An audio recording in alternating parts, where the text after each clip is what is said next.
Late last night, we got some very good news.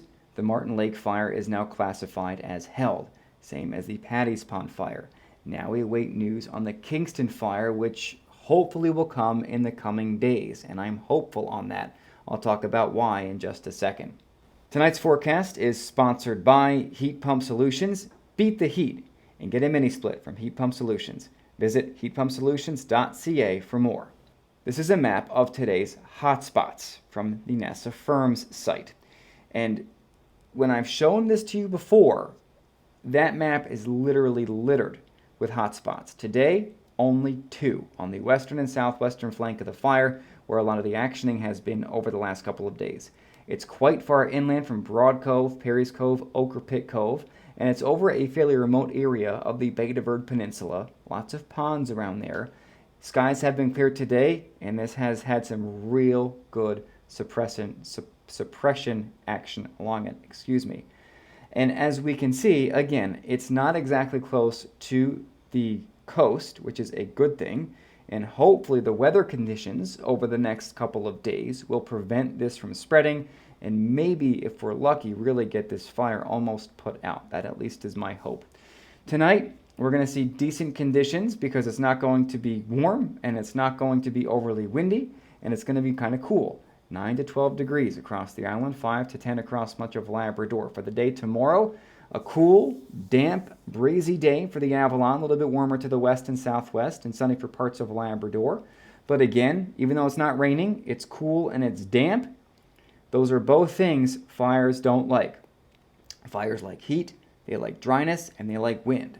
When you don't have all 3 of those things lined up, they don't spread nearly as efficiently. And that's the forecast for tomorrow, where it's not going to have those conditions where it can spread really effectively and the fire suppression efforts can continue. We may get some rain from Hurricane Erin over the weekend. I'm not sold on it, but here is Erin right now. Winds 160, gusting just under 200.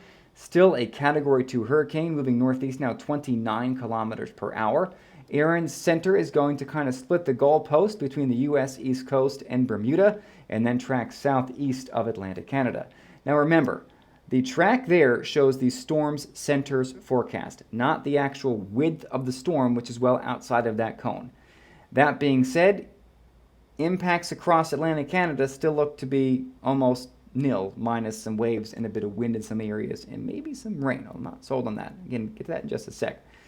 There's your forecast. Closest pass in Newfoundland looks like during the day Saturday, as it is going to be southeast of Cape Race at that time. The biggest threat we have right now is basically some large waves near shore and some breezy conditions. That's about it. So significant wave heights, and I got this wrong yesterday, so as we zoom in, I'll tell you what significant wave heights are. It's the average height of the highest 1/3 of all waves in a given observation or model data set. Now, the max wave height, which can occur right alongside significant waves, is roughly double that. So something to keep in mind, especially as we go through time, because look at the wave heights not so much tomorrow evening, but early Saturday morning, closing in on 2 meters around Cape Race, 2 meters into the Cabot Strait, and as we go through Saturday, wave heights are going to be 3.7 meters, significant waves down around Cape Race, which means the max waves could be over 7 meters, lesser amounts north and west of there. Now, if you are on the Marine Atlantic crossings this weekend, pay attention to the travel advisories. I know there is one for the crossing from North Sydney to Argentia tomorrow evening, and back from Argentia to North Sydney Saturday evening on the Alisuanu, because likely of the weather, and more than likely it's because of the waves and possibly the wind, because it's going to be a little breezy as well, particularly offshore. Wave heights begin to go down by Sunday morning, and more so by Sunday afternoon. Something to keep in mind. If you're going to take part in the groundfish fishery, looks like Sunday afternoon is the best time for that this weekend.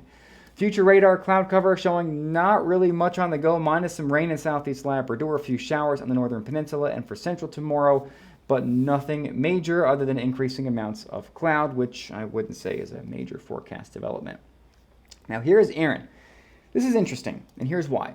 This computer model, which is basically its own proprietary model that I have access to in my weather graphic system, shows we may see significant rainfall Friday night into about midday Saturday from Erin over parts of Newfoundland, mainly the Avalon Peninsula, and that would be a good thing because we need some rain. Is that out of the realm of possibility? No. Does it have a lot of support right now from other computer guidance? No. So this kind of remains to be seen, but the potential is there. Either way, we will see some showers and drizzle Saturday as the storm goes by in the onshore northerlies, but whether we see significant rainfall or not is TBD at this point. I'll watch that closely tomorrow, and I'll update you as needed tomorrow and obviously over the weekend, as we are going to have a hurricane going by. As we move into tomorrow evening, wind-wise, nothing impressive. Wind speeds begin to pick up. It looks like by Saturday morning, not so much for areas away from the southeast Avalon, although Saturday morning, Grand Bank winds sustained close to 60.